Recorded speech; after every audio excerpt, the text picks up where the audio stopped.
Hello, everybody, and welcome to another episode of the Imaginary Boys podcast. I am one of the two hosts, Mr. Habanero. I have my secondary host. His name is Mr. Lettuce. How are you feeling, Mr. Lettuce? Inebriated. Yeah, I have consumed illicit substances, and I'm drunk. Let's just not. So I'm just gonna go ahead and say it'll probably say in the title, possibly even in the thumbnail. This is the Imaginary Boys podcast where me and Lettuce are drinking heavily, and for funsies, because we always wanted. We had planned on doing an episode like this for quite some time, and we finally decided to. I specifically put my foot down and said, "Bruh, we're getting wasted." So yes, please. I mean, it's always. I've always got a little something in me when we do this. Yeah, you've always been as we said, I have a problem. That's okay, man. But come join me here in Wonderland. Yeah, dude. Well, I'll be honest. I actually blame Cinder Shadow, who's probably not listening to this podcast right now. Of course, he's not. Fucking diva.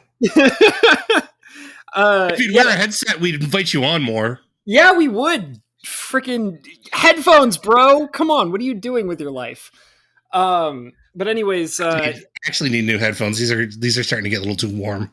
The last I want some open back ones. I'm using Audio Technica, which are kind of like my favorite brand of headphones at this point, because I didn't buy it. I was given Audio Technica headphones about like my first pair about like when was it? It was like 10 years or so until they finally like broke. Like they were given to me as a gift and I was using them for like 10 years straight. And then they finally just, gave up the ghost. And I was like, well, they lasted me 10 years, so I'm just going to buy another pair of Audio Technica headphones. Hashtag not sponsored by Audio Technica. Audio Technica, please sponsor us. Please. I don't know. I kind of have to ask for Logitech. Really? You're more of... they make really good equipment, but I've never really tried their headphones or anything like that before. I've got a Logitech headphone, a Logitech gamer RGB keyboard and mouse. Yeah. The G Pro Hero, which is a good standard gaming mouse. Yeah. I'm thinking go for it. Sorry. But yeah, no, my headphones are, and my microphone is Blue, and Blue is owned by Logitech. Oh, okay. I want to upgrade my keyboard and my mouse to like something that doesn't click clack when I type on it. Oh, I love mechanical keyboards.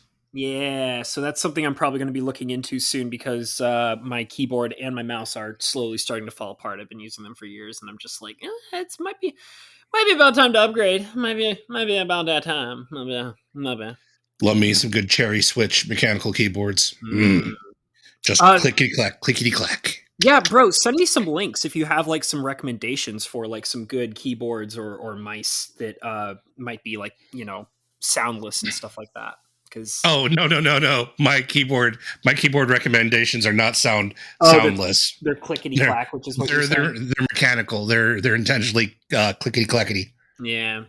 See, originally, I would have been a person who loved that because I did used to love that. However, now I record all the time, and it kind of ticks me off that everything clicks and clacks all the time. So, yeah. But yeah, so I'm looking to get in some new equipment, and I was actually I went shopping today for a new piece of equipment today that I bought for like $20. What you got? Oh, okay. So my parents, my wonderful, wonderful parents, sent me their tablet that they don't use anymore. My parents, that my father is very, he's constantly buying new technology all the time, new computers, new equipment. He's a gadget nerd like me. Yeah, he is. And so he's constantly like buying new stuff. And my stepmother is also similar in the same way. She keeps up to date as well. And so she went out and she bought a new tablet. But the thing is that her old tablet is still a pretty nice tablet. You know, it's kind of like that point where it's like, yeah, I get all the technology hand-me-downs, but because they're constantly always on top of the next best thing, it's like the previous stuff was still pretty damn good, you know? Oh yeah, like if you're getting a previous generation iPad Pro, it's still a pretty good computer. I believe, like, yeah, go for it. I've considered buying an iPad Pro for myself, just as kind of a laptop replacement for a personal laptop. Because you can, listen to you, getting that audible whiskey face. I'm slurping. No, I'm not used to drinking, guys. the ooh from brandy. Brandy's like relatively smooth. Yeah. I got Jack Daniel's fire. I don't drink that much.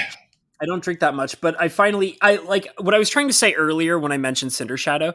It's Cinder Shadow's fault because the last few times that I've streamed with Cinder Shadow, he's like, let's play a game and get wasted together. Come on, Habanero. And I'm like, all right, man. I got a whole liquor cabinet and I've been itching to burn through this stuff. I've had it for like 2 years now. I got this alcohol taking space. Yeah. It's literally what it is. Like, I'm trying to, like, I'm like, all right, I've held on to it for a pretty long time without touching it. I should probably make my way through it. So I have 2 shots of brandy in my coffee. And Brandy is a fine girl. Yeah. And I'm definitely chugging it down here and there. So there you go.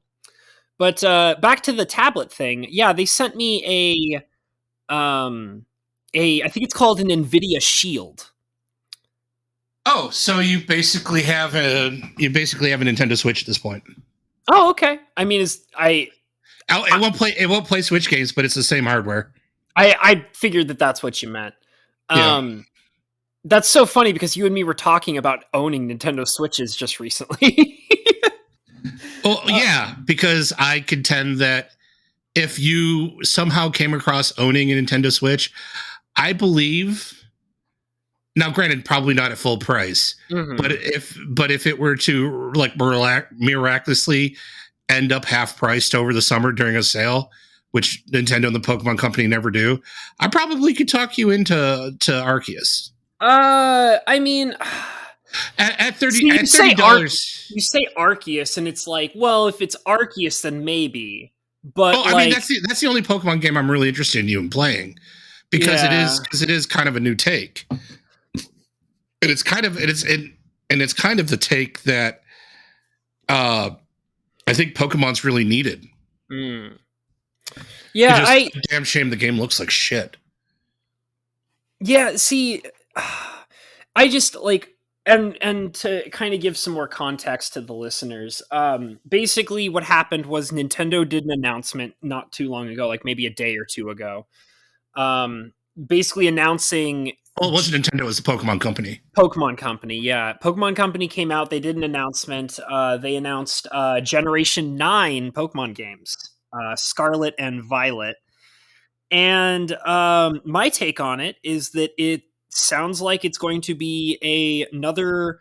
Like, they were like, I love it. I love this. I freaking love this. I love it that, like, they say releasing late 2022. It's like, late 2022. You don't want to give us a month on that, huh? I wonder what they could possibly mean by late 2022. They don't want to say October and delay it until late November. Yeah. It's just like listen, but I almost guarantee you the game will come out mid-October because that's when the Pokemon game that they intend us to buy for Christmas comes out. Yeah, every year. Well, like, that's the whole thing. Is it's a holiday rush game. Like, that's clearly what the intention is. Every Pokemon game is a holiday rush game. Yeah, every single one of them. Like, especially heavy emphasis on the rush part of holiday rush. Like, I'm just like, I just expect every Pokemon game to just be a rushed piece of shit now. Like, that's my issue with Pokemon games. I'll say it. I'm not afraid to say it. Listen here, all you Pokemon fans. Main franchise Pokemon games are rushed pieces of shit, okay? Every Pokemon game is a rushed piece of shit. Yeah. And this is a person who bought 2 copies of Pokemon Legend Arceus, and let's be honest, we'll buy a copy of Scarlet, and we'll buy a copy of Violet. All right. I will be the person that won't do that. Well, partially, obviously, because I just don't own a Switch, but also, like, I just wouldn't. I can't. I really can't. I can't do... My girlfriend / fiance / whatever you want to call her. I mean, if she wasn't buying it for her and her daughter, I'd probably buy it for her and her daughter too. Well, don't say that on the podcast. She's one of the few listeners we have. She's going to now change your mind and make you buy it. No. Here's the beautiful thing. Like, if I asked her, she'd probably buy it for me and Xavier. Like, I don't ask for a lot. I try not to anyway. Yeah, it's all good. But you know, I mean, if she's like, hey, if you want to make this our Christmas present, that would be great. And I'll be like, okay, fair deal. Like, I know what to buy a 14-year-old girl for Christmas. I actually think that's pretty interesting that, you know, like, because I remember when I was growing up, like when I was a little boy playing the Pokemon games, like, girls were not super into Pokemon games. Like, now I feel like it's a absolutely kind of thing, you know, like I feel like that it's definitely goes both ways. I don't know if Lane is super into Pokemon. That's the other thing. Like, she likes Animal Crossing, but I don't know if she's into Pokemon. I think kind of she just plays it because her mom gives it to her. Okay, all right. I mean, I need to do a better job of being a potential stepfather. I do still think though that it still holds true that you know, it's definitely, you know, it's all types of people are very interested in, you know, Pokemon games these days, you know? Oh, what are you talking about? Video games aren't for girls with their Barbie dolls and their periods. What if they get blood on the controller? How are they going to use a controller then? Are you trying to make this an editing nightmare for me?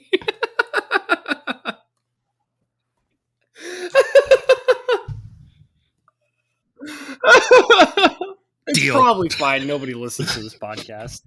I mean, we love you, viewers. We love you, listeners. We know you listen. Okay. So we know that we have at least 3 female listeners. We know we have Zoo. We know that we gained Miss Rebecca. For a second there, I was going to say, like, do we pretend that Maz listens to these?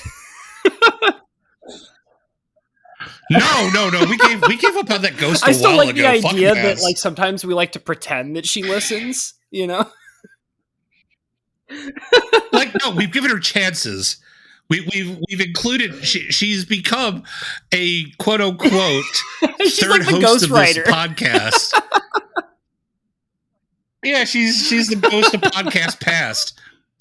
But it just, like, nobody has been like, hey, you should really listen to it. Like, nobody's pulled her aside and been like, hey, multiple of us have done that. I don't think you've done that, but I've definitely been like, no, I've not done that because, I mean, let's face it, I'm borderline bullying and harassment.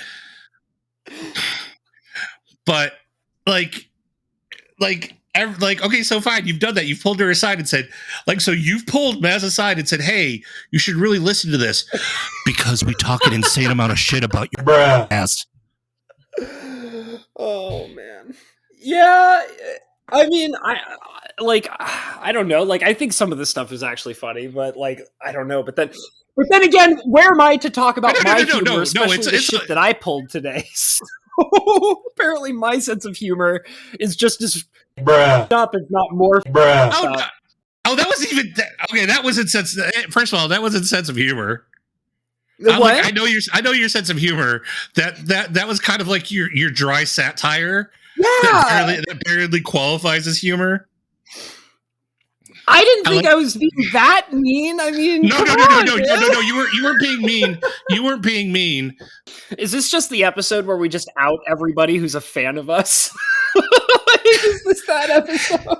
Yeah, this is an episode where we get tired. We've been gone for a couple of weeks due to various reasons, illness, hardware failures, mechanical failure, hardware failures. Like my microphone decided it was potato for a day or two. We're just outing everybody. We're drunk and we have to just out everybody who we love. We're drunk and we're just dragging everybody. Well, so also there was something that I really wanted to talk about because I got into a big conversation about this today with lovely Mr. Pink Peacock, who I do actually love and adore. No. He's a great guy. Actually, yeah. he's for Sword and Shield. He and Maz actually spent a lot of time with me doing raid dens. Yeah. With my little kid, and I involved him in, like, I got on Discord. I opened up the voice chat, and like, I mean, I guess I'll compliment Maz here. Like, I trusted her enough not with my, in my now 9-year-old kid. I have a 9-year-old son. Yeah. That's freaky. It's okay, man. He's just going to get older. That's just... Just think, lettuce. He's going to be a teenager soon. You can go yourself. The scariest word a parent can ever hear about their child. He's going to be a teenager soon. Okay, no. That's only scary for daughters. I don't know. No, it's only exclusively scary for daughters. For boys, it's a coin flip. Mm-hmm. The thing is if Xavier continues being like me, which he does a lot, God bless his soul. Like, the person that's got to worry about him being a teenager is his mom. Like, he's gonna get a wild hair up his ass where he thinks he's better than her, and he's not. But you're not gonna be able to convince him of it. Yeah, but I mean, that's a pretty normal thing for teenagers, Like, they're like, I'm better than everybody else all the time, and fight me about it. No, he's not gonna be a prick about it. But like, low key, me and my mom kind of grew up together, and it became very obvious to her, to me, who was the more mentally and emotionally mature person in the relationship. And teenage me was kind of a dick about it. It happens. It's one of the true regrets that I carry about like that part of my relationship with my mother was just kind of how rough it was between us for like the entirety of like me being in middle school and high school. I dragged her and she didn't deserve it. Well, the thing is that, like, I always do say that, everybody is kind of a piece of shit when they're a teenager. Like, that's just kind of how it is, Like, I feel like I was a piece of shit when I was a teenager, Actually, no. You know who actually was halfway decent as a teenager? Who? My little brother. My little brother, bless his heart, like, he didn't turn into a complete piece of shit. I had a hard time dealing with the fact that he was my younger brother. Because, because we went to the same schools and we did a lot of the same stuff. Right. So a lot of people are like, yo, bro, why don't you like your older brother? He was really cool. And my brother's like, dude, he was a dick. Yeah, but that's what's popular in high school, though, is being a dick. Like. Why do you think I was popular in high school? It's because I was a dick. No. The thing is, I wasn't really a dick, but like I was the low key kind of dick with the sarcasm that you can't detect because I'm really good at sarcasm. Mm-hmm. So like a lot of my teachers in middle school and high school like looked at my brother and were like, "Why can't you be like your brother?" And he's like, "Because I'm not a asshole."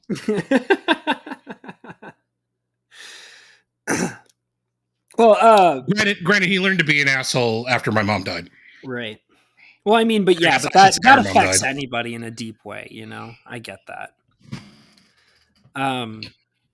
One of the things I was going to say, though, was that, like, and this is why I brought it up earlier, was one of the things I was trying to explain to Mr. Pink Peacock today, which I thought would be kind of fun for you and me to talk a little bit deeper about, is I basically said to him, I was like, I basically told him, the thing you got to understand about people like me and Lettuce is, like, we're asshole bag of dicks, like 4chan users who, you know, grew up with people that were like, you know, like one of the things is that I always remember, like the best example I can think of is you run up to your best friend and you're like, "Hey bro, guess what?" And then they immediately respond with, "Oh, you're gay?" You know, like like they are like that's just like, you know, the kind of friends that we grew up with. And the thing is too is that, like, yeah, they would dish that out on me, but I would dish that back out on them too. Yeah. Like that's just that's like what you do. And I was trying to kind of like explain that to him. I was like for example, like with our words, you and me, Lettuce, we beat the shit out of each other. Get good, scrub. Well, shut up and finish your drink, asshole. I'm bone dry. I ran out of Coke as a mixer. I mean, I could probably run to my fridge real quick, but that would be rude because we're recording. Well, we can always we edit stuff. I could pause. Yeah. However, because I respect you, because you're like, because you no. All right. Okay, I wouldn't do this with you if I didn't respect you. No, I get that. I wouldn't provide you content as a content creator. No, I get that. If I didn't respect you and I wanted to see you be successful. No, and like, you know, so, lettuce, you know, I just want you to know, and yes, I am in fact this deep into my drink right now, buddy. Lettuce, I love you, man. No, I know. You're just like, yeah, I know, bitch. I know. I know. That was so totally Han Solo me. You're like, I love you. And I'm like, I know. Dip into carbonite.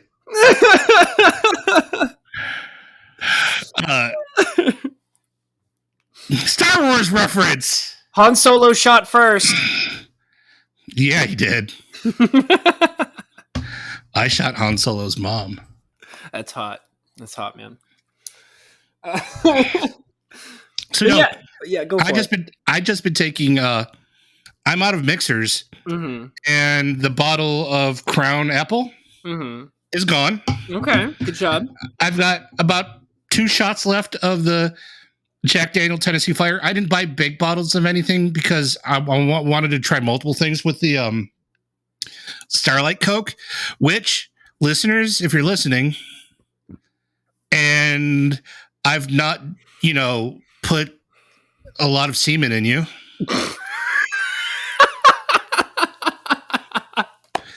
Continue. Understandable. Continue. Only because she's tried it with me. Starlight Coke. It's at most grocery stores. And it's like Coke that is supposed to taste like space, but apparently space tastes like a s'mores. That sounds kind of good. So it's like Coke with a s'more with a pretty good s'mores aftertaste. So I threw a little bit of this Tennessee Fire cinnamon whiskey. And with it, it was pretty good. The whiskey, the cinnamon's kind of overpowering, but the like a shot of the apple and a shot of the cinnamon and with the s'mores, just felt like a massive campfire in my mouth. It was pretty good. It's kind of hot. I'm not gonna lie. So I have a shot or two of this Tennessee Fire here. And that's all I have left of my alcohol for this thing, which is pretty good because I'm drunk. And if I get any more drunk, I will become inappropriate. I love it. I love it, like how the inflection in your voice are like, I'll be inappropriate. I'll be inappropriate. Inappropriate. If you've ever been with me when I've had one too many drinks to drink, I become excessively handy. I was literally about to say you're a handsy drunk, aren't you? Yeah, I'm the loud handsy drunk. Like I'm like 2 stones throw away from the Rohypnol guy when I'm drunk. I'll definitely admit that even through this internet connection, even though we're separated by screens, I feel like my butt cheeks are very heavily clenched in fear of your fingies touching them. Oh, it wouldn't be fingies. I'd tongue punch the fuck out of your asshole. Nah. Oh man, I just ruined the delivery of that. I ruined the delivery of that. I'm not drunk enough. You thunk-a-punk. Yeah. I said I would tongue punch the out of your asshole. You don't have to worry about my fingies. I think I like thunk-a-punk better. Thunk-a-punk. Yeah, that's gonna become a thing, isn't it? Oh well. Cheers. Cheers, man. Alcohol disappeared. I'm still working on mine, but it's almost gone. Okay, so I consumed. Let's see here. How many fluid ounces did I've consumed? These little baby bottles don't really tell you how big they are. Baby bottle pop? Oh, 100 milliliters for there. And I believe this is... Get the... Bruh. And this one is 200 milliliters. Lettuce is building a bottle tower over there. Just 2 bottles. 2 baby bottles. About 300 milliliters of about 70 proof alcohol. Nice. In my body, mixed with excuse me. Oh, that was not gonna lie, I got kind of got a boner. It's just like, I think I got chub. Thank you. 40 ounces of Coke and 300 milliliters of 70 proof alcohol. Mm-hmm. So I'm right there at my limit. Nice. Yeah, I'm a drunk motherfucker. Ask me anything. You can ask me anything. Oh man. Yeah, so like something I was thinking about is, and like I kind of have like a whole train of thought going here. This is why also like I was leaning into the whole like being an asshole and having an asshole sense of humor and stuff like that.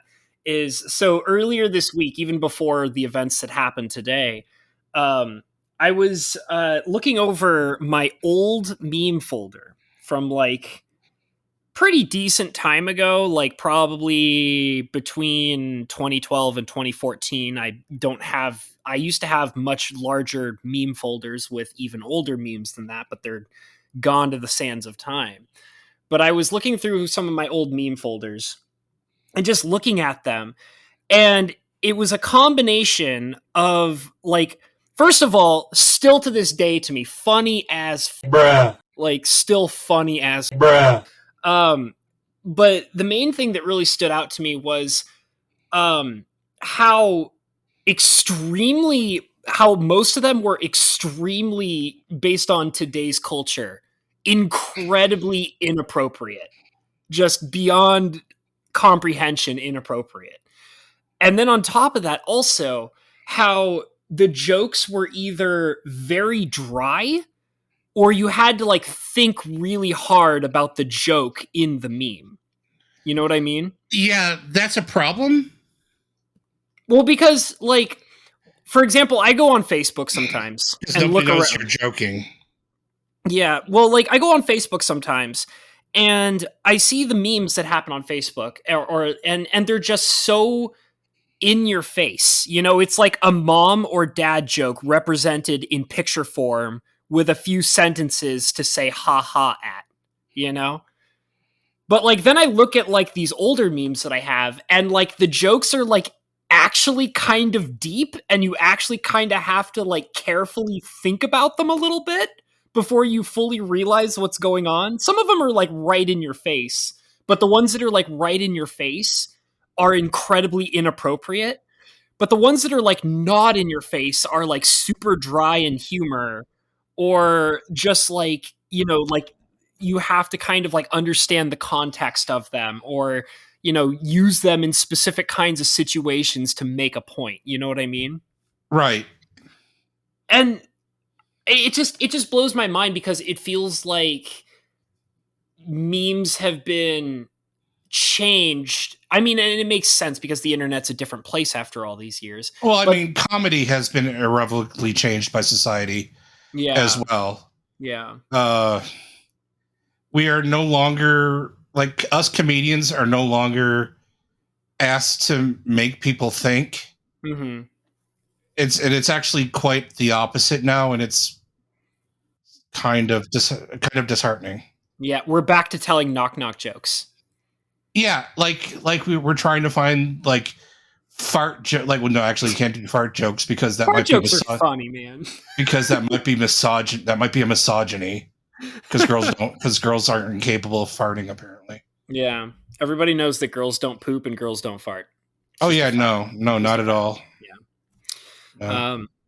I mean, we're you know we try to be as scientifically accurate as we possibly can on our podcast, and we have to admit the fact that as depressing as it might be, it is scientifically factual that women do not poop or fart. So Yeah, I mean, women. I don't even think women have assholes.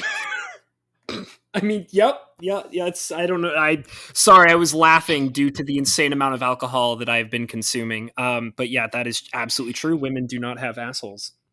Yep, absolutely not. Yep. So, oh man, I just had a vision of like what's going to happen like next weekend. yeah. Like, because I'm going to have to answer for that comment. Which one? You've made plenty of comments. Oh no, the last one, the women don't have assholes. Yeah. I'm gonna have to answer to that one. That one. That, I mean, I might end up being single, but What? How did that of all the things that you have said make you single? You have said some of the most insane bullshit on our podcast, especially about your wonderful little lady friend. And you think that saying that women don't have assholes is going to be the relationship ender? you never know. Oh my god! All right, man. So memes. Memes. The memes.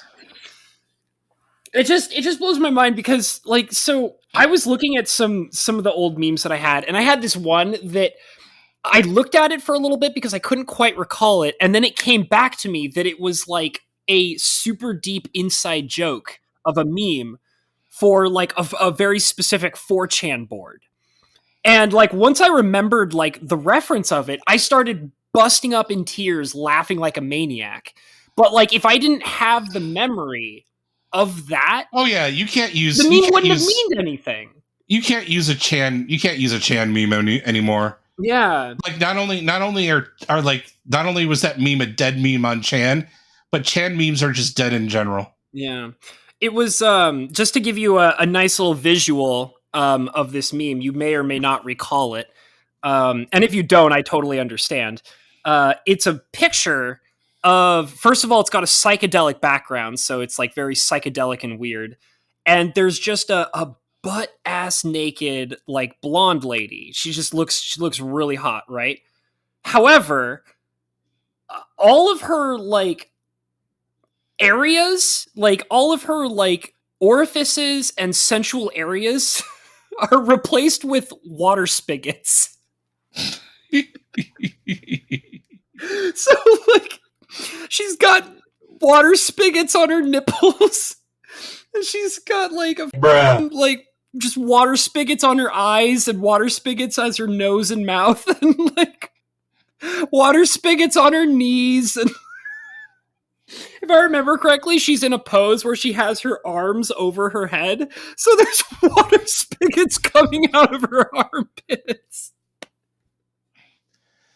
Oh man, that's way more classic than shitting dick nipples. I saw that meme in my folder like a couple of days ago, and at first I just kind of like stared at it, and I was like, "What is? What the fuck am I smoking?" Like I right click saved as. What the hell was I smoking? I mean, I obviously right clicked and saved as because here it is in the save as folder. But then, like, when I remembered, like, where I got it from and, like, what it was for, I just, like right now. You're like, oh, yeah. I was just laughing. I totally right-click save as. Oh, remember when right-click save as was golden? Oh, man. You know, like, sometimes it makes me think that if you went back to the time, like that time of memeing culture, and you told them the concept of NFTs, what do you think? Like, they probably would have laughed your ass right off the board, right? Like, I don't know. Oh man, I don't know because I don't know if you were part of the same Chad culture I was. Mm-hmm. But the Chad culture I was a part of was ANCAP was like insane ANCAP as bruh. They would love the concept of NFTs, despite the fact that the whole thing's a scam. Yeah, but that's why they would love it, right? I mean, that's part of the reason why they love it. It's how they get rich. Like these, I mean, like hardcore ANCAPs. Yeah. They don't give no. Bruh. Well, because they got what it takes to take what you got. Bitcoin was a thing during some of the like golden years of 4chan and stuff like that. Oh, those weren't the golden years, child. Well, 4chan was still a pretty major thing when Bitcoin was blooming. No. I know. Okay, so you just dated yourself hardcore. If you say so. You are post post chanology raid 4chan.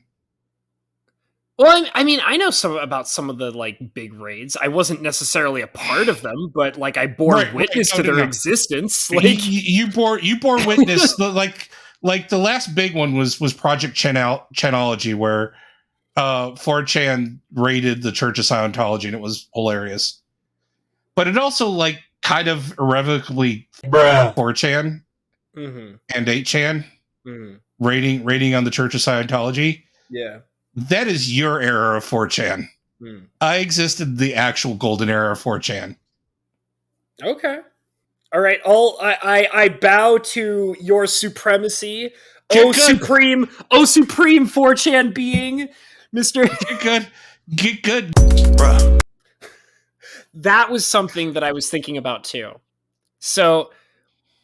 The thing is that was really interesting to me to think about was how many of my memes that I had use that word. The F word? Yeah. The F word? The other F word. The actual bad F word? Yep.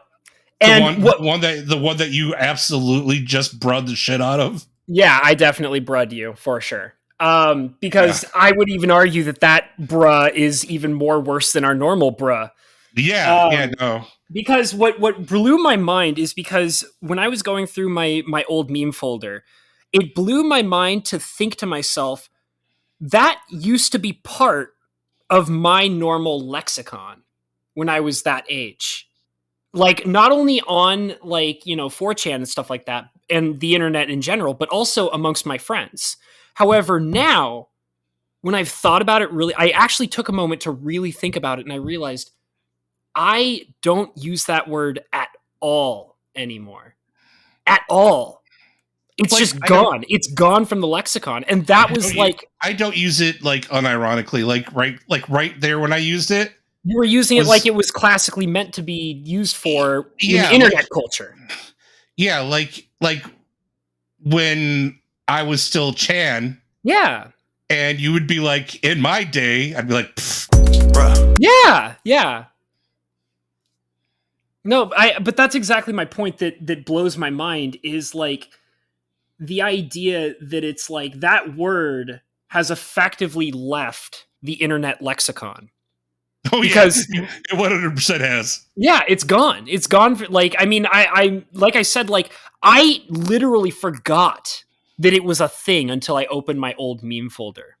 I'm dead serious. I am dead serious. Because like I have so many memes that have that word. That word in it. Yeah. No, we were throwing that around like it was a cigarette. Yeah, but that's like, and also the thing is that what we unintentionally did that blows my mind is that at the time, that word was just like that word might as well have been shithead. You know what I mean? Like it doesn't mean anything, and that's exactly why it's banned now. But the thing is, my point is that we had people who said it was so like we used to just throw it around because it didn't mean anything, right? But But then we have people who come in and say, no, it's this big deal. Like, it means something. It's super duper bad. And we gave it a bunch of power, and now it's banned from the lexicon. Yeah, it's like, whoa. This word's worse than the N word. And I'm like, slow your roll, bitch. Yeah. Slow your roll. Yeah. It was like, and the thing is, that's really interesting is that when you when you make this huge effort to like ban words like that from the lexicon, you're making them more dangerous and more powerful than they were originally intended to be. You know what I mean? Like, and I mean, the whole thing too is that like, yeah, the word was designed originally as something really terrible, but then we were using it constantly because we didn't care. We never intended it to like, once we started using it on a regular basis, we didn't use it over and over again as the intention of being something obscenely, rude and crude, it was just like, like being like, screw you, asshole. Like, you know what I mean? But like, it just blows my mind that like they turned around and they were like giving it all this power and now it just doesn't exist anymore. And I mean, I guess you could argue that maybe that's a good thing, but it just blew my mind when I saw it and I was like, oh yeah, that was the thing, I don't know. It just I was thinking really hard about memes these last few days because I was going through my old meme folders. So it just weirds me out. It really weirds me out. Like, I don't know. Do you ever sometimes wish that like we still had access to like using those words in the way? Not really. Because we just made new words. That's true. They're gonna ban those too. Yeah. Oh, beautiful naked lady made of spigots. We salute you. You are vastly superior to shitting dick nipples chick. Mostly because that was a furry thing and I sometimes forget that furries are a thing. Duh. Yeah. I wish I could do that. Well, I just don't feel like that I'm involved enough with their culture to like have it constantly in my life and being reminded of it.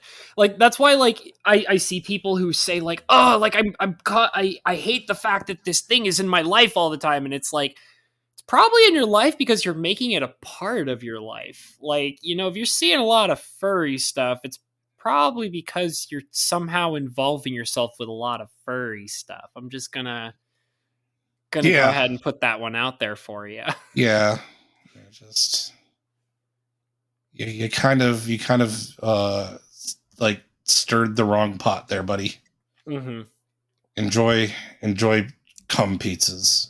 Well, it's kind of like the ridiculousness of people who go on YouTube and then they like watch a video that they hate and then they leave a hate comment about how much they hate it, and like they're like, why does this keep happening to me? And it's like, because you keep interacting with it, and YouTube doesn't know that your comment is hateful.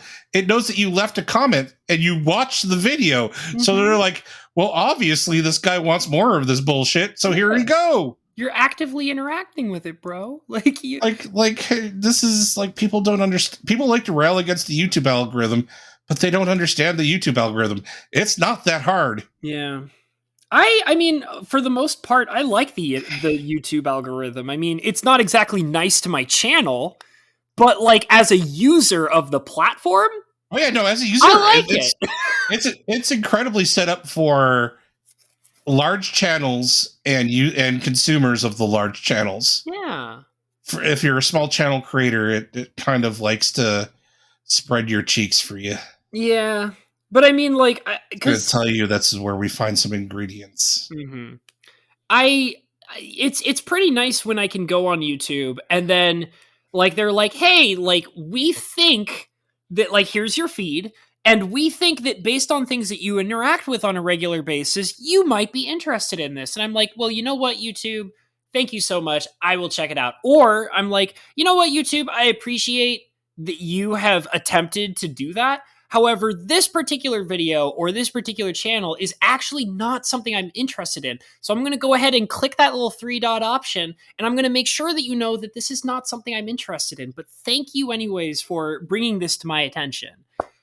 That's how I interact with it on a regular basis. Like, because they're just trying. Like, I mean, they do a lot of things that are not super wonderful, sure.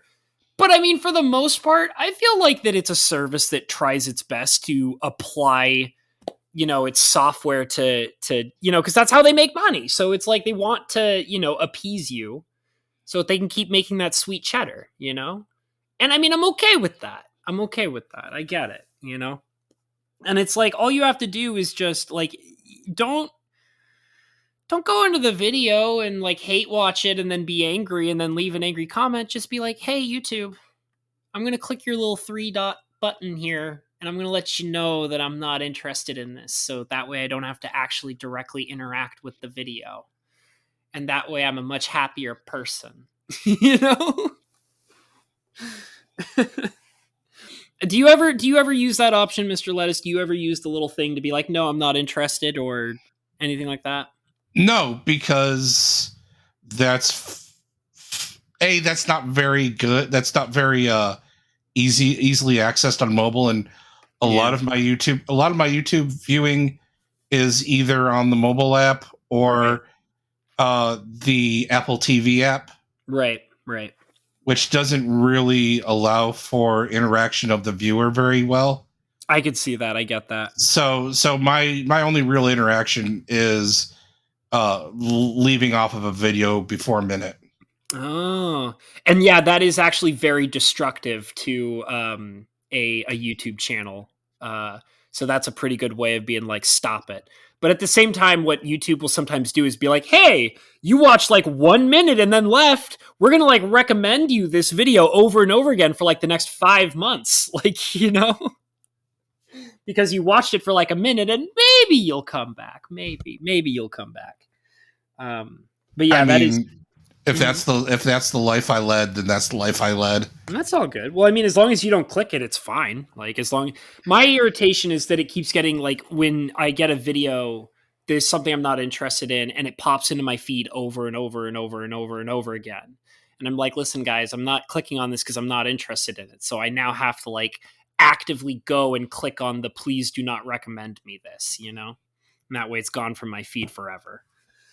Or until, a year passes and then they think I'm suddenly interested in it again. I've seen that a couple times as well. I don't know. I get really weird about people who are just super over personal about themselves online. I feel like I see that in social media as well as like YouTube. Yeah, people taking this shit way too seriously. Yeah, just about like everything too seriously. Twitter is a place for shit. Like, I mean, to be perfectly honest, I wish they would reduce Twitter's character limit.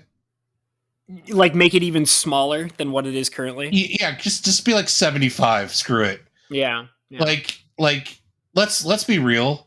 Mm-hmm. Like, Twitter is where people should go to shit posts, not, make broad, in-depth political statements. If people want to make broad, in-depth political statements, grab a goddamn microphone and record yourself on YouTube stating your beliefs and giving your position. Sure. Join the actual conversation. Yeah. Don't join the shit post conversation.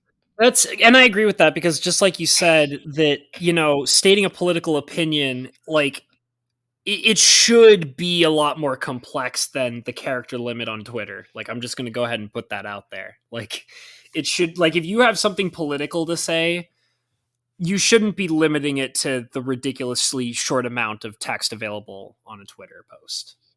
Like, you should, like, go and build your YouTube channel. Just, shout your, political opinions from the mountaintop, and then you can see how many subscribers you get. And then that'll hopefully, put a face. Okay. So, like, we're ranking, don't make political statements behind an anime avatar. Don't do it. If you're gonna think something and you're gonna say it with your goddamn chest. Yeah. Put a camera on your face and speak clearly into the microphone and speak with your chest and state your opinion. Sure. I mean, I get that. Like, let's Twitter has allowed people to, like, say shit with minimal repercussions. And it's kind of emboldened, like, imperfect actors and just straight up shitheads.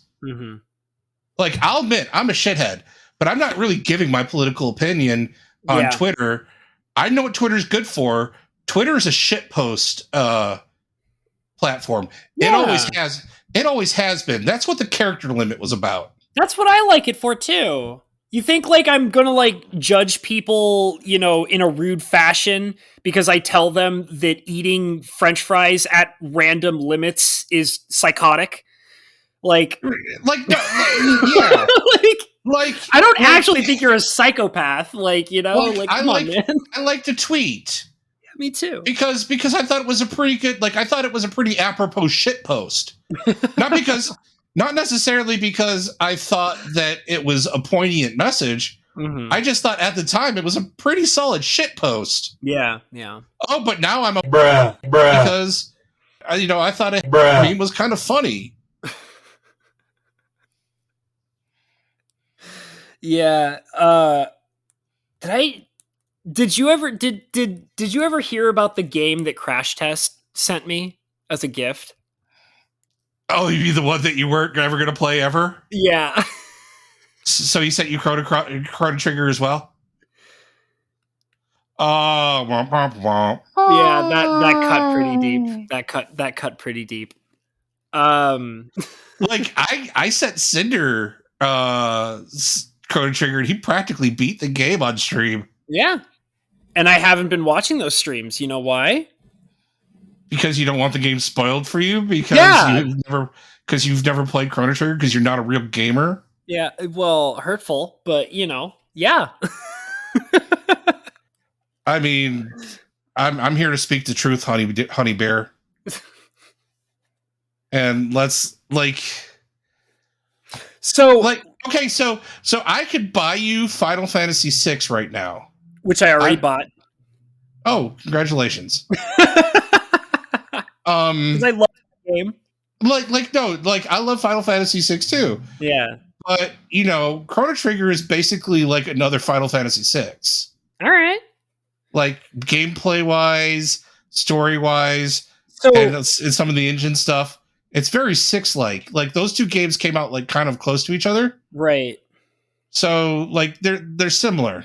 Well, isn't Chrono Trigger supposed to be like a time travel game or something? Yeah. I don't think 6 has time traveling in it, does it? Yeah, but the problem, I mean, time travel is just a plot device, and it's not like integral to gameplay. Oh, so it's not like Dark Cloud 2 or something like that. Yeah, no. Okay. When I heard that like time travel was a big deal in Chrono Trigger, I was kind of thinking of it like Dark Cloud 2. No. It's just, it's so you're like, you go from modern times into medieval times into prehistoric times into to far futuristic times. Okay. So it's just different settings. Yeah, it's just Right. different. It's just they didn't, instead of like developing a sprawling map, Mm-hmm. they just developed the same map in 7 different time eras. All right. So, like, the thing that I wanted to say was that I am planning to play the game, but the biggest issue that I've come into, like, what's made me not play it yet, is I'm still not sure if I want to play it on live stream or if I just want to play it by myself. That's actually like Play it legitimately by been my main play concern. it by yourself. Okay. Play it by yourself. It's not that game, that RPG system Yeah. is not something you can kind of face roll yourself through. Yeah. So I think for your first go through, it's something you're definitely going to want to not have to worry about juggling chat. Yeah. I was thinking that too. But like I said, like I was like my biggest problem whenever I think about playing a game is I always ask myself, do I want to play this on stream or do I want to play it by myself? It's a game that you might eventually want to play in a stream. Mm-hmm. Like once you've gotten the hang of it. Right. Like if you're going to go ahead and do it like a second run through to get one of the different endings.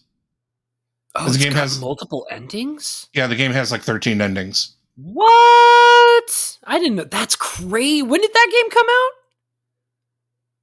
Super NES era, 96, 95, 96. Dude, that is super unusual for like a game of that like time.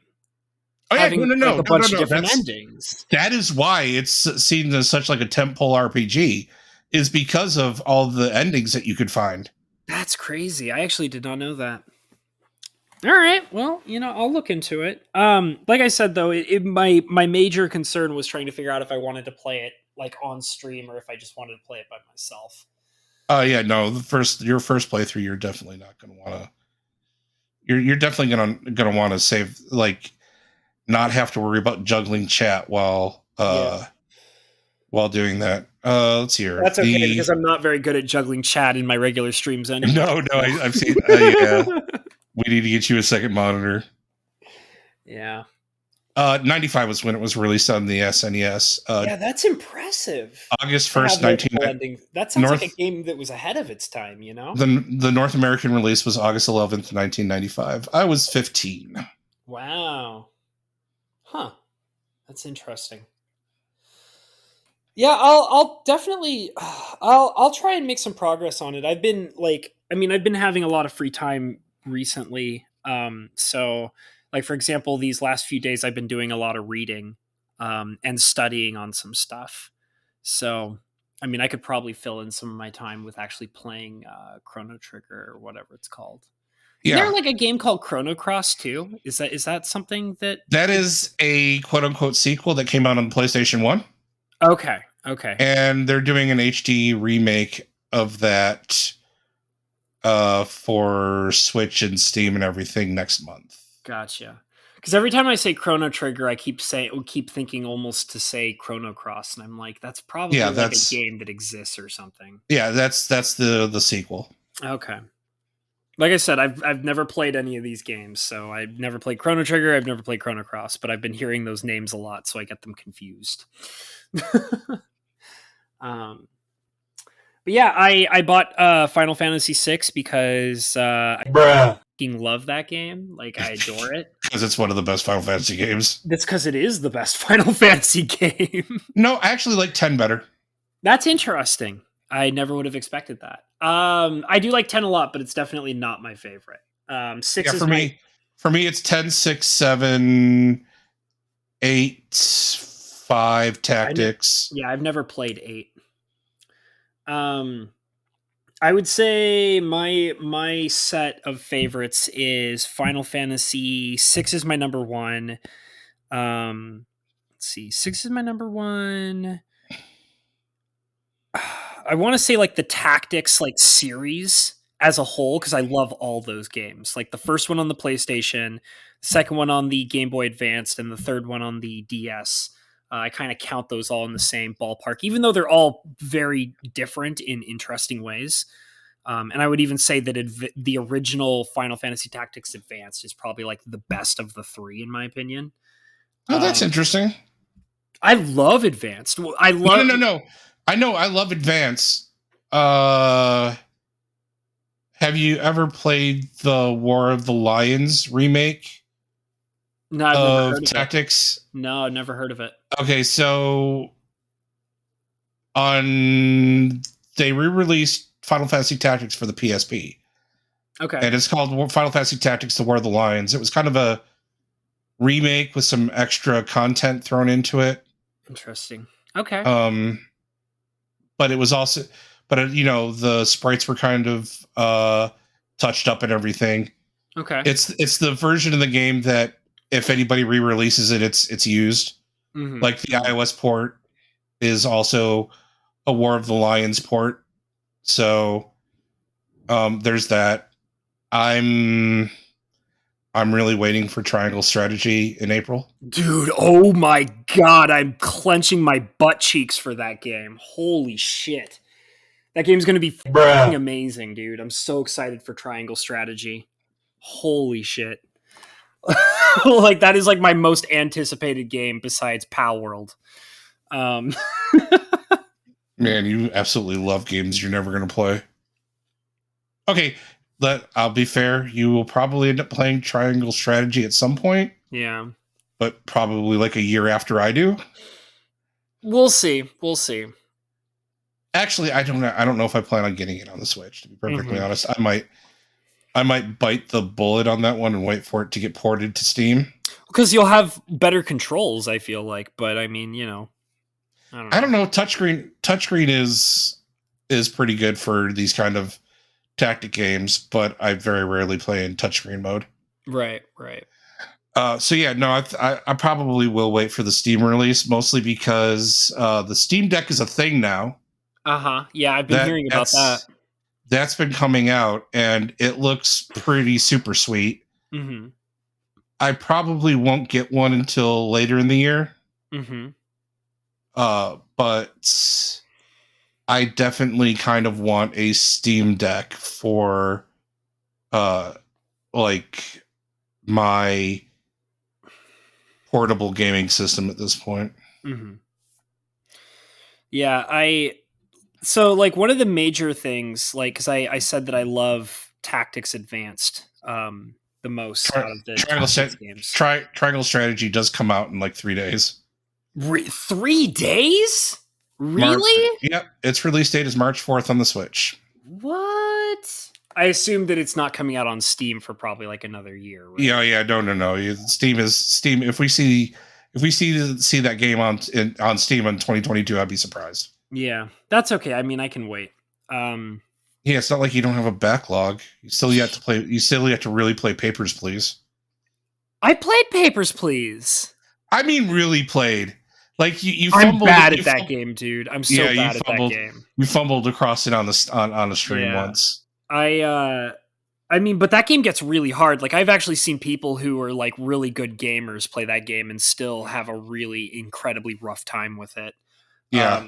But that game just seems like it's just continuously stacking shit on you nonstop. Like the deeper you get into it, the more bullshit it stacks onto you.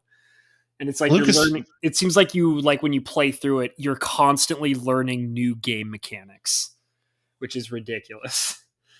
But yeah, I like one of the things that like changed my the reason why I love Tactics Advanced so much is they did something in that game that I've never seen in any other game ever before it or really even after it that I can actually recall.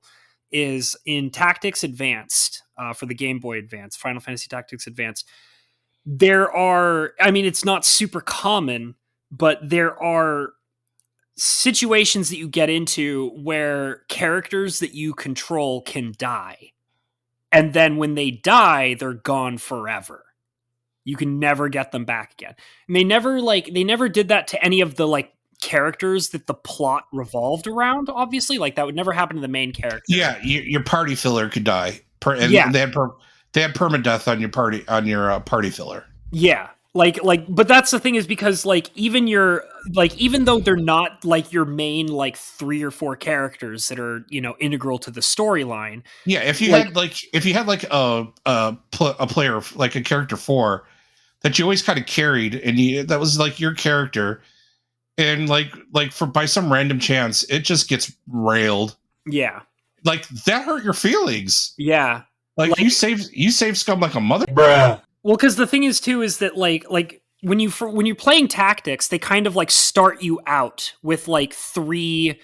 They give you your main characters, but then they give you like 3 characters that are like just your filler party for your guild, right? And then like those guys are with you from the very beginning, and you carry them and you build them. And like I think the real awesome part about it, they have names. They name them. Yeah, like, they have names. They have like limited characters, but they still had some characterization. Yeah. And then you discover the Vivera. Yeah. And you grab a Vivera like random party member. Yeah. And you're like, you know, this hot bunny chick, this is gonna be like my player 4. Yeah. Like anytime a party needs like 4 or 5 characters, mm-hmm. this hot bunny chick is gonna be the one. And then you walk into a lawless zone and you're like, LOL, what is this? And then like your favorite Vieira character gets stabbed and she's downed. And you're like, oh well, I'll just, you know, Phoenix down her. And then you realize you can't Phoenix down her. And then you're like, oh well, that's okay because, you know, after the battle's over, I'll just get my party members back. And they're like, no, that's not how lawless zones work. Yeah, no, lawless zones, we have permadeath. Your bunny waifu, she's Stu. Yeah, she's murdered. That bitch is dead. You need to save. You need to learn to save scum. Yeah, and you need to learn it now. And I mean, when the first time that I experienced that when I was like a kid playing through Tactics Advance was mind blowing to me. It made me like rethink all my strategies and like how I played in lawless zones and stuff like that. Yeah, it trained you how to save scum. Yeah, so like, I don't know. I've just never seen, you know, games like really kind of do that before. Like there's only one example that I can think of is I've seen some roguelite games before where there's one in particular that I can't think of the name of right now where the whole concept is you go through playing your character, you're leveling him up, you're making him better, blah, blah, blah. When your character dies, that character is dead forever. And you then continue your game as the child of the previous character that you were playing. And then you have to go through the same process, level it up, make it powerful, like blah, blah, blah. But the moment you're dead for good.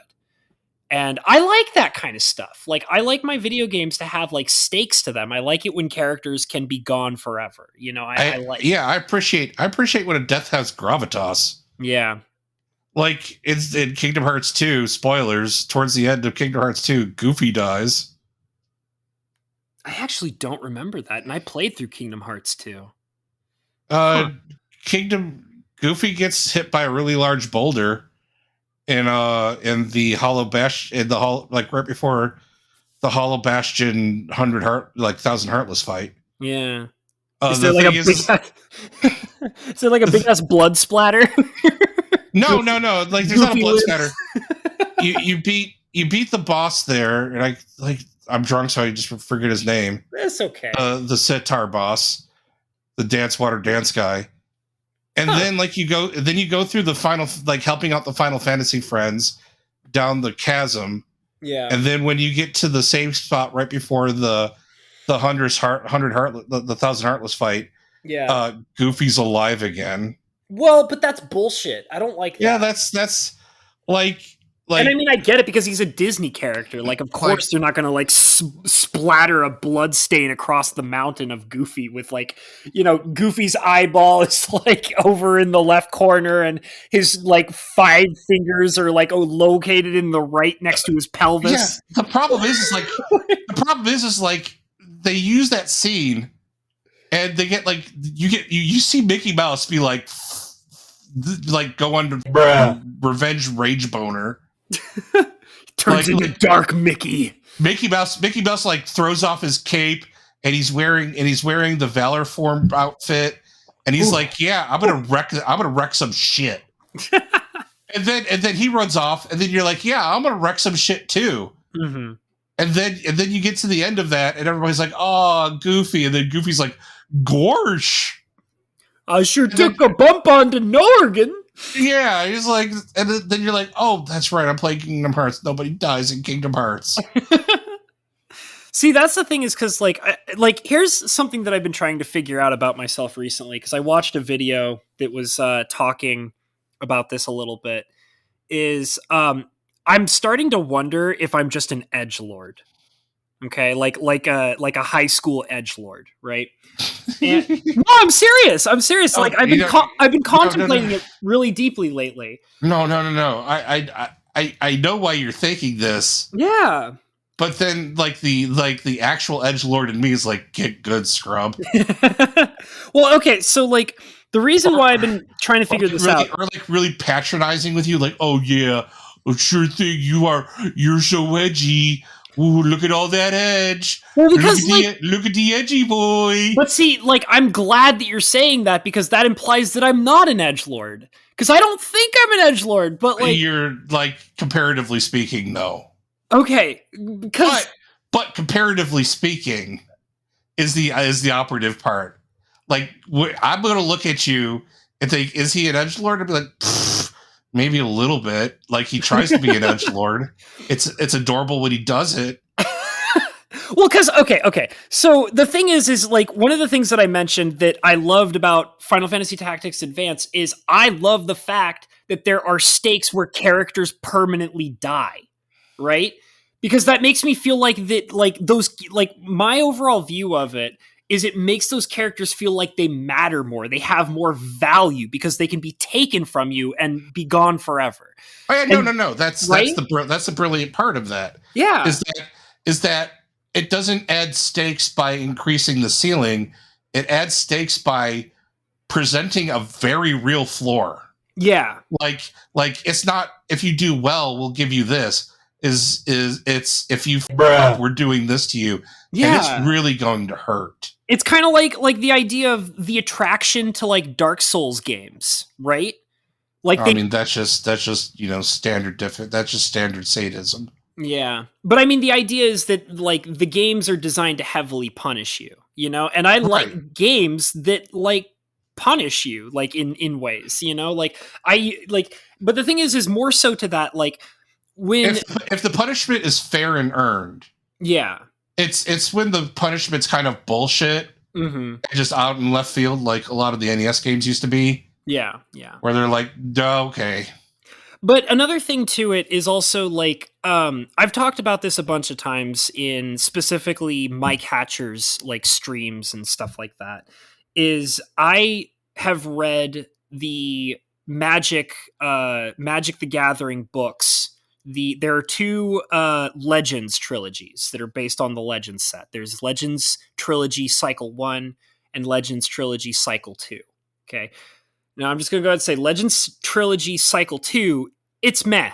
It's not that great. It's okay.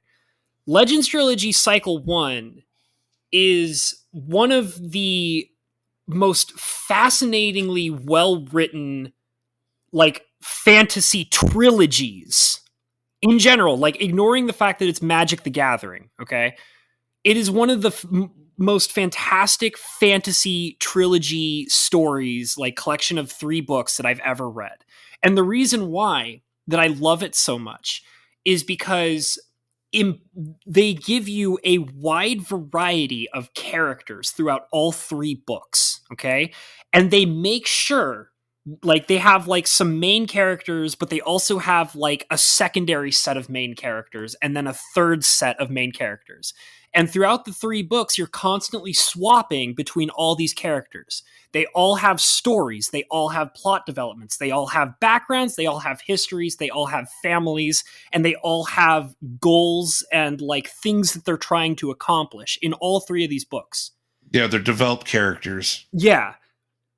You never know, as you keep going through all 3 of the books, you never know when somebody's going to die. And let me tell you, spoiler alert about the 3 like Legends trilogy books of the first cycle, a lot of people die. Like a lot of people die. And when they're dead, they don't come back. They're dead for good. And the thing is that makes it even more amazing, and I really don't want to spoil this, so I'm going to try and be as careful when I say this. Main characters can die in these books. They can die. There's nobody that is totally safe in these 3 books. Oh yeah, no. These the old Magic writers were very are about their characters. Yeah. And I adore the fact that they do that. I love the fact that there is no godlike plot armor character in these books.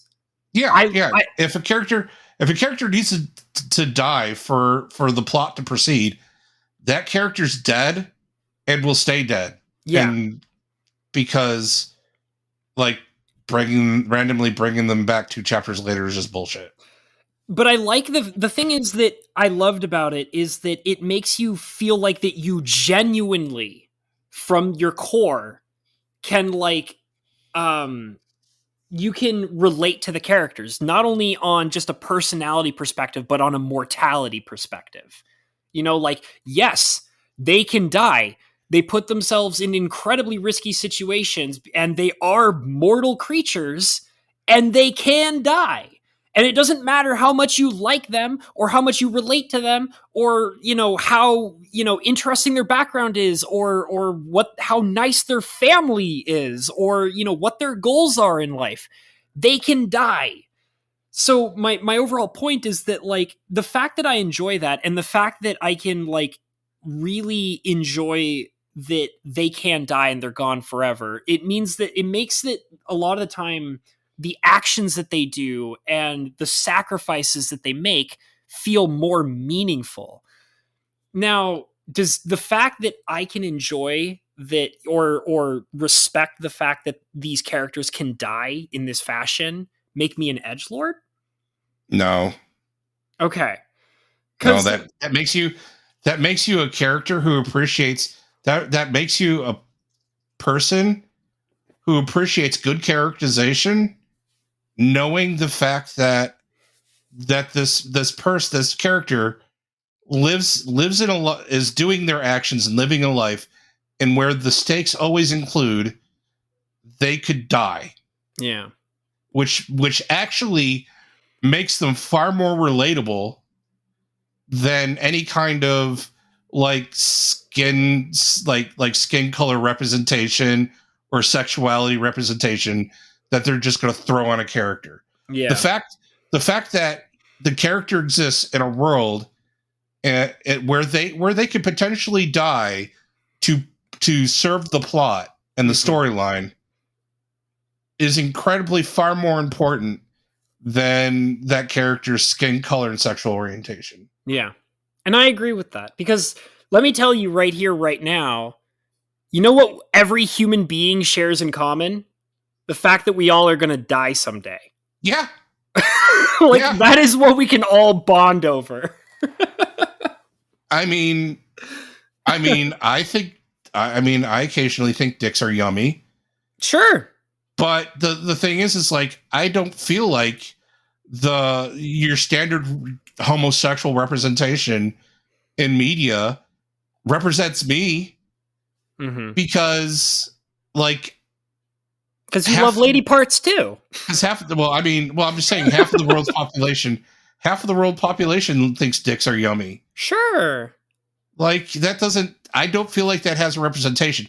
Oh, this character is living in a life where they could possibly die doing what they're doing, and that gives them like that makes them far more closer to me than the fact that their skin tone matches mine, and occasionally we both like to nobble a knob. See, I think that's what media needs. Media needs more important character death. And like when they die, they need to die for good. I'm tired of bullshit where they die and then they're like, well, luckily I could just bring them back to life with the snap of my fingers. Yeah, characters, there needs to be more death. There needs to be more meaningful death. Yeah. And there needs to be more like purposeful handling of the death. Yeah. What we need less of is this like random sex. Because as a society, we're going to the point where we're forcing characters to have sex to show their sexuality so that somebody might relate to them. A character with let's say a centaur with top half man, bottom half horse. Likes other dudes is supposed to make a human who is top half man, bottom half man relate to this person. How? Yeah. And they were like, oh, we gotta that was always my argument with against exploring sexuality with like Sesame Street. That's just overtly. Is that a thing? Yeah, that's a thing. we need gay Muppets because the kids, and I'm like, first of all, imagining Elmo just be like, "Hey kids, do you know what a condom is?" No, like you joke. Now grab the banana.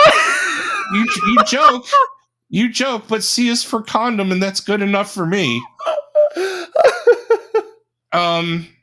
Oh my god, that got me so good. But they're like constantly trying to make Bert and Ernie gay. And they're like, this is for representation. And I'm like, how many brown and yellow, like how many puke yellow skin people do you know that have skin textures of felt? Because I mean, if we're going for surface level, because if we're just going for surface level like representation here, we're talking about Muppets with off-colored felt skin. There is no way these Muppets, like children, are tagging Muppets for representation. Give me the Sesame Street. Give me the Sesame Street that takes place in Sin City, where Big Bird is like Yellow Man, and like when Bert and Ernie are like lovers, and like Ernie gets murdered, and Bert is coming after like like yellow like Big Bird. Yeah, that's like we need to be able to kill Big Bird. We need to be able to kill Big Bird. Big Bird needs to die for a purpose.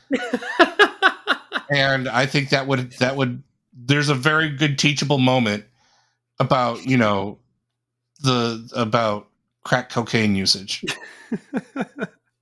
Just like Ernie getting all serious and telling Elmo, when Big Bird comes to you, whatever you do, don't scream. He can't get it up unless you scream.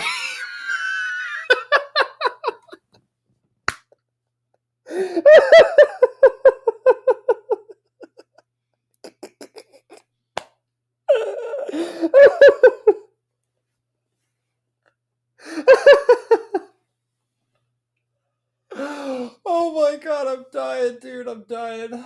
Oh man. It's been so long since I've seen that movie, but god. Oh, Jesus. But oh man, that come down is hard. Oh man.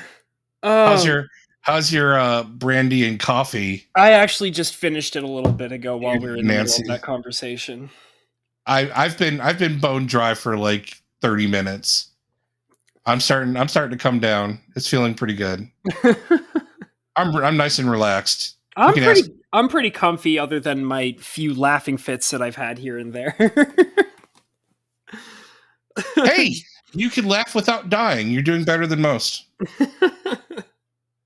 Yeah, the thing is that, like, you know, I was really into like an anime series, and one of the reasons why I was really into it was because it was a lot of it was about the main character being constantly surrounded by death or near death situations.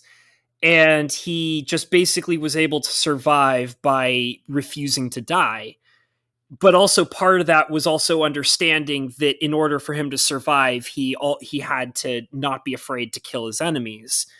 And then if there were people that he knew personally who also would try to kill him, which do happen, he had to accept the fact that he wasn't afraid to kill those people, and he would murder them and they would be dead. And I was watching this video that was trying to portray it as edgelord.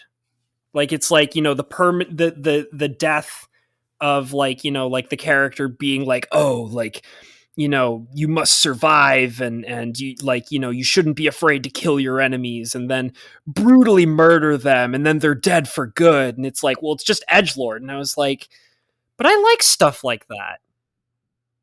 But I was just like, you know, I was thinking about all the books that I like, and, like, you know, the stories that I like that kind of have that kind of stuff in them. And I'm just like, is that edgelord? You know, like, I like it when, you know, the characters, you know, can kill each other. I like it when a villain can die for good. I like it when a character can die for good. I like it when death is a reality and stuff like this, you know? And I Yeah, was just trying to figure out if that.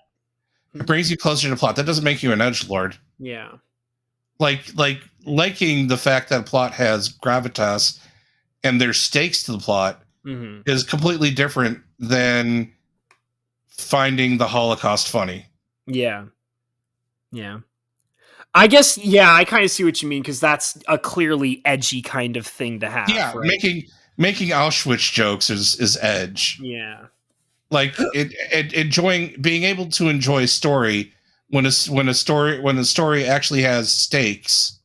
Yeah. And a plot has actual gravitas. That just makes you a person. Right. You know, well, Auschwitz jokes is edgy. Yeah. Yeah, it was just really weird because I was watching a video that was, it was like, because I watch a bunch of different channels that talk about anime and stuff like that. And there's this one guy that I watch who has talked about a few animes that I really enjoyed, that are, you know, a lot about, like, you know, I love, I'll be straight up, I love really gory anime. I love it when, like, you know, there's lots of blood and guts and people are, you know, being murdered and stuff like that. But, like, the thing is too, is that, like, I like those to actually have good stories to them, and I like them to have good characters. And when I feel like that it has good characters, good plot development, a good story, and, like, there's high stakes, like, yeah, I like it. I try to think that that's not too edgy, like, you know? So, I don't know. It's just a weird thought for me that it's possible that who knows, maybe I'm secret. No. I could secretly be not only a hipster but also an edgelord hipster. I mean, you're hipster. Like, I could test your edgelordiness right now. Let's see if this makes it into the final podcast. Probably not, if it's edgy enough.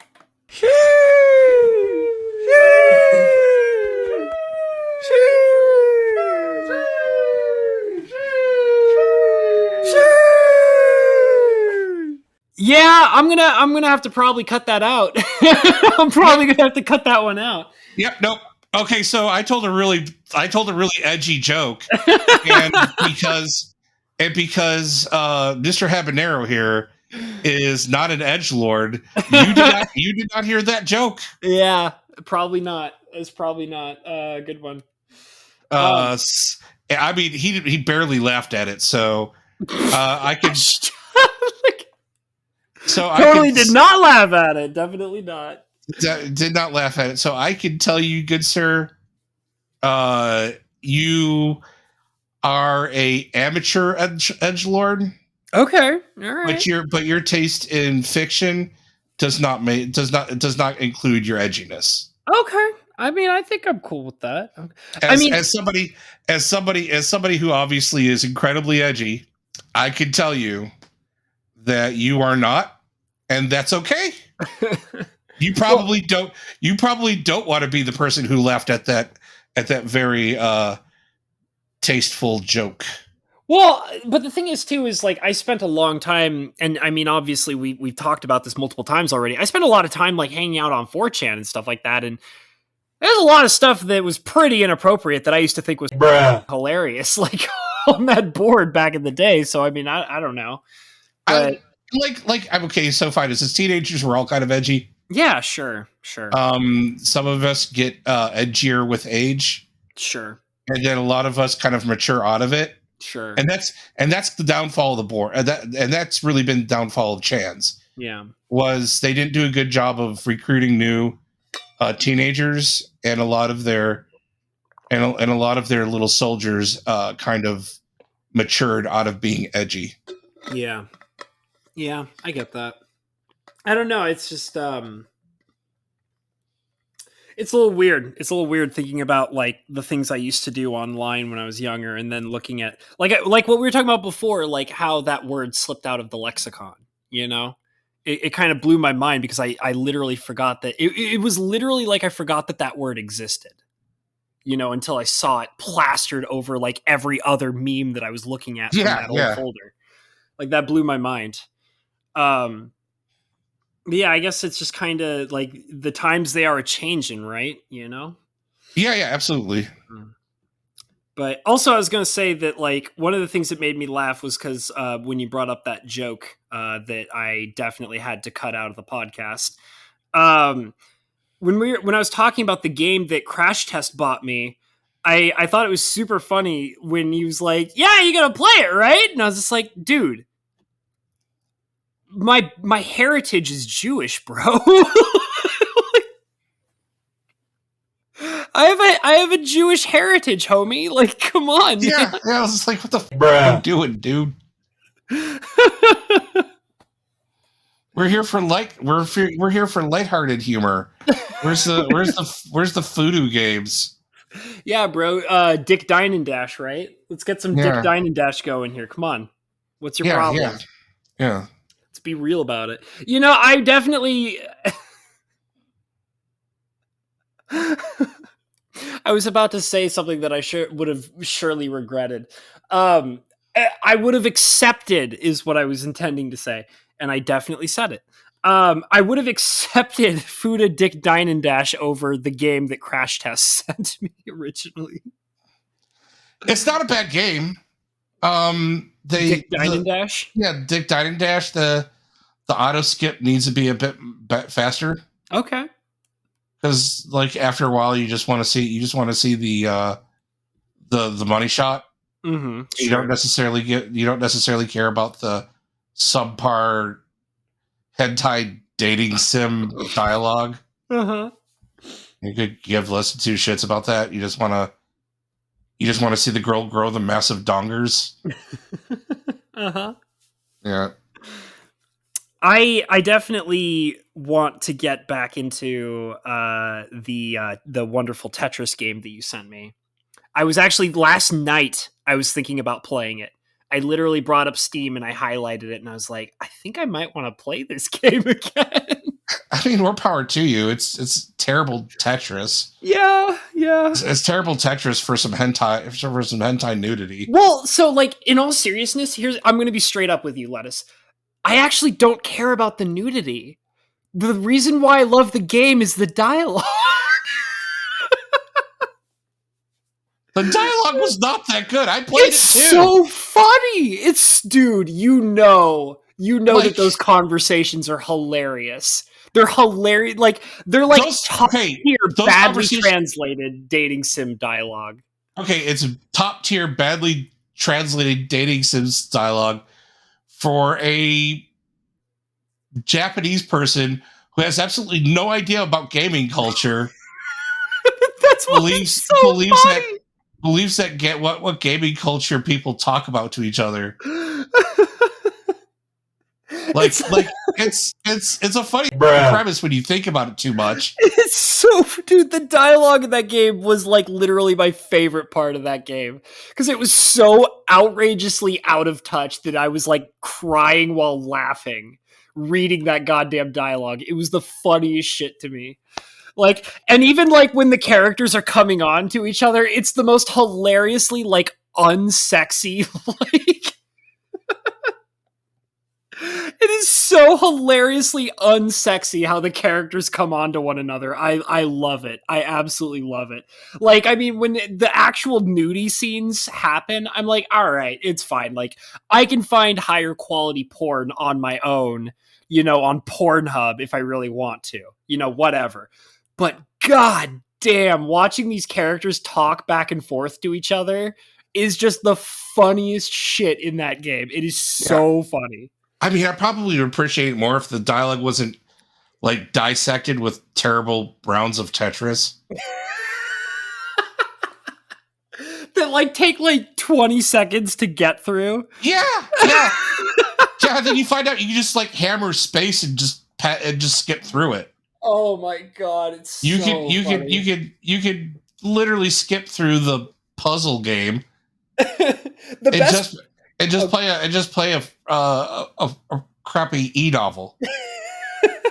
The best part about the Tetris stuff, though, is because it's almost like it's its own inside joke, right? Because like the Tetris, absolutely. Because the quality of the Tetris game itself is so piss poor easy that like it makes it even more hilarious when you get to the dialogue and they act like they're playing like 5D chess with one another. Yeah. He's just like, I'm gonna beat you with this Tetris. And you're like, no, you're not. I'm the best Tetris player ever.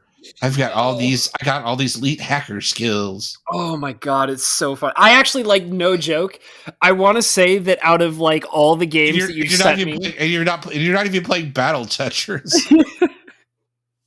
Out of all the games that you've sent me, that I feel like that one is the one that's made the largest impact on me. That's sad. Well, I mean, oh man, oh god, it's so outrageous. Like, I adore it because of how freaking outrageous it is. Like, I will admit though, I have played a little bit more of Fell Seal here and there. Well, that's good. What do you think? Yeah, I mean, it's obviously just tactics, so yeah. Like, they did absolutely nothing to hide the fact that game is basically, we love tactics so much that we had to make tactics. Yeah. Well, one of the things that I liked about it is that they added more complexity to it. That's for sure. Like, they definitely tried to make it more complex, add a bunch of new mechanics. Like just all the different items and stats that affect like how much damage you're dealing. And it definitely, like, another thing too is that the learning curve for the game is a lot more advanced. Like, because I remember when I played on stream that one time and I was like, oh, la-di-da, like, watch how badass I am at it. And then I got my ass kicked. And then like I was like, all right, now I got to enter serious mode. And then like I just kind of like stopped talking with chat and was just 100% focused on the game. And that was when I was able to like actually move forward. The battles are all like that. Like, I don't think I could ever come back to playing more Fell Seal on stream because it requires so much of my concentration. Oh, yeah, absolutely. No. The learning curve is so steep on that game. It's ridiculous. But it is a lot of fun. I would say that Fell Seal is definitely another one that you sent me that I really am surprised by how much I enjoy it. But for the sheer novelty, the Gamer Girl one. Well, I mean, I knew you were going to get your kicks out of Fell Seal. Yeah, that's a good one. That was a good pick. That was one that I sent to you knowing that you were going to get a kick out of it. Well, I think it was also because that was right when I think you sent me that too, because that was when we were peak into talking about triangle strategy too.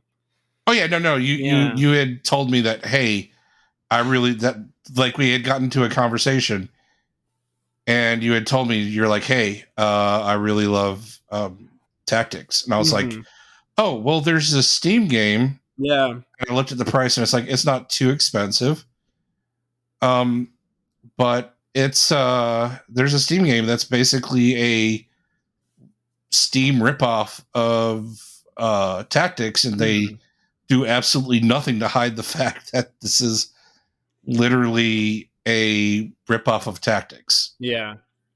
Like the title screen might as well say, if you love Tactics, you love this game because this game is Tactics. Well, I will go ahead and admit that unless you had sent that to me, I would have never stumbled onto that game. I would have never known about it for sure. So I'm glad that you sent me that one. Well, you're welcome, buddy. Yeah, man. Thank you. Well, I think we're kind of coming up to the end here. Should we start to wrap it up? Yeah. If you don't have anything else to talk to me about in my drunken stupor. Is there anything else you want to like bring up like real quick or anything like that? Not really. I've just been busy with work a lot. Yeah, I get that.